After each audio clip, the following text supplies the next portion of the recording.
daripada Hulu Selangor, ditahan luas semua. Lepas tu kamu mencabar di mahkamah mengenai AUKU 15.5A, 15.5 lah, AUKU tu. Jadi keputusan sudah keluar. Jadi adakah kamu expected keputusan ke Mahkamah Rayuan yang menyebelahi kepada pihak kamu? Tapi sebelum kita sampai keputusan Mahkamah Rayuan, kita juga kena faham dia ada dua bahagian kepada kes kami sebenarnya. Satu ialah kita mencabar Seksyen 15.5A di mahkamah dalam sistem kehakiman negara kerana kita berasakan akta tu bercanggah dengan perlembagaan dan hak asasi kami. Lagi satu ialah dakwaan universiti terhadap kami. Itu ialah satu tindakan tata tertib yang kami mesti melalui satu proses perbicaraan lah dari universiti. So dalam perbicaraan universiti, selepas kita dah tangguh sampai bulan 7 tahun ni, akhirnya kami berpeluang untuk akhirnya dibicarakan lah. Kita memberikan kita punya defense, statement of defense semua. Dan universiti mendapati bahawa kami sebenarnya tak bersalah. That there is really no case against us with regards to the alleged offence. Kan, mengikut kesalahan yang didakwa tu kami didapati tidak bersalah. Kan? Dan kita juga berterima kasih kerana diberi satu peluang untuk memberi penjelasan dan ruang untuk menjelaskan diri. Dan itu adalah penting sebagai satu latar kepada pencabaran kami di mahkamah. Kerana bila kita mencabar perkara di mahkamah, kita mesti jelas mengapa kita mencabar benda tu. Adakah kerana hanya sekadar kami berempat didakwa oleh universiti sebab itu kita mencabar, ataupun kita merasakan benda tu benar-benar. So bila kita dah dibuktikan tak bersalah di universiti, dia mengukuhkan kes kami di mahkamah yang mengatakan bahawa section itu dengan jelas sekali bukan satu larangan yang tak munasabah. So bila datang keputusan, sebenarnya pencabaran kami ke mahkamah tinggi dan seterusnya ke rayuan, kita meletakkan 100% kepercayaan kepada sistem kehakiman untuk membuat keputusan yang mendukung perlembagaan. So itulah kepercayaan yang kami letakkan pada sistem kehakiman. Kamu jaga tak keputusan itu unconstitutional? Kalau saya fikir memang secara peribadi kami tak jangka bahawa keputusan itu kerana yang akan dibuat di Mahkamah Rayuan. Sebab memang kita tahu banyak pergulatan ataupun banyak kontroversi dalam soal sistem kehakiman negara kita. Tapi satu soal yang penting ialah kita ada keyakinan bahawa memang kami merasakan bahawa undang-undang itu tak betul. Kita ada keyakinan itu. Dan kami yakin bahawa akhirnya kemenangan itu pasti menjadi milik yang benar.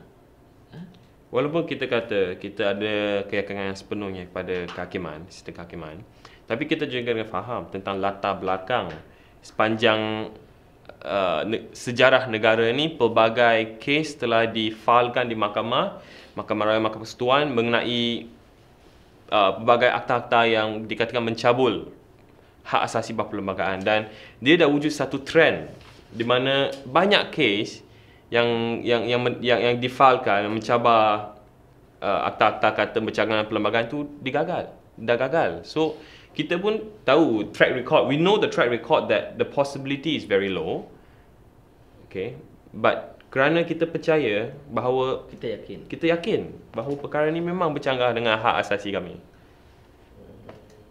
So proses bila didakwa tu sampai sekarang dengan keputusan mahkamah, bagaimana pengalaman ni telah mengubah King Chai dengan Hilman? Ada tak ubah atau mempengaruhi Hilman dengan King Chai dalam apa-apa cara? Dia mempengaruhi kami dari sudut ini ya. Perjuangan UKM 4 ini bukan perjuangan kami berempat, dan bukan sekadar kami berempat yang melakukannya. UKM 4 ni dibantu oleh ramai kawan-kawan, mahasiswa, pensyarah, ibu bapa.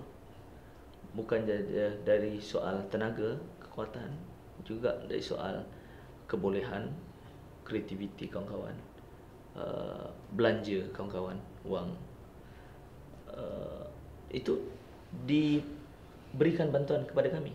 Sebab itu kami merasakan bahawa UKM 4 dan kempen untuk mansuhkan AUKU yang dibawa oleh kami adalah kempen yang sangat terancang. Kita plan dengan sangat teliti apa yang harus kita buat, macam mana harus kita hadapi situasi ini. Dan apa yang memberi impak kepada diri kami ialah kami faham bagaimana menguruskan isu. Kami terlibat dalam masa yang sama dia menjadi satu aktivisme buat kami berempat dan juga kawan-kawan yang lain dalam soal memperjuangkan Akta Amnesti Kolej Universiti. Ramai kawan-kawan yang beri bantuan kepada kami. Ramai kawan-kawan yang waktu itu belajar bagaimana buat press statement. Ada kawan-kawan yang belajar macam mana proses mahkamah itu dibuat. Dan memang benda itu menjadi ikutan. Kawan-kawan sampai ada kawan-kawan saya yang kata, aku ni pandai menulis press statement ini sebab kes UKM 4 lah. Kami yang cakap macam tu. Ada yang kawan-kawan kami mendapat jaringan yang luas, khususnya dengan media, dengan peguam dan sebagainya. Dan kita juga dapat berkenalan dengan lebih banyak NGO yang menyatakan rasa solidariti kepada kami. Dan kita berbangga dengan soal itu. Sebab itu kami sangat berbangga walaupun keputusan Mahkamah Tinggi itu tak menyebelahi pihak kami. Tapi pada saya tak ada sedikit pun rasa kesal dalam diri kami berempat. Lebih-lebih lagi dengan sokongan kawan-kawan yang bagi saya sangat membanggakan. Satu kelas kawan-kawan sains politik ini datang sampai pensyarah batalkan kelas. Untuk pelajar-pelajar ni pergi sokong kawan-kawan. Ini masa bila di mahkamah? Waktu Mahkamah Rayuan. Bukan Mahkamah Rayuan, Mahkamah Tinggi Kuala Lumpur. Masa keputusan 28 September 2010. Waktu keputusan di Mahkamah Tinggi. Jadi itu memang perkara yang pada pandangan kami sangat berat, dan kami rasa walaupun kami tewas di situ tapi kami menang moral.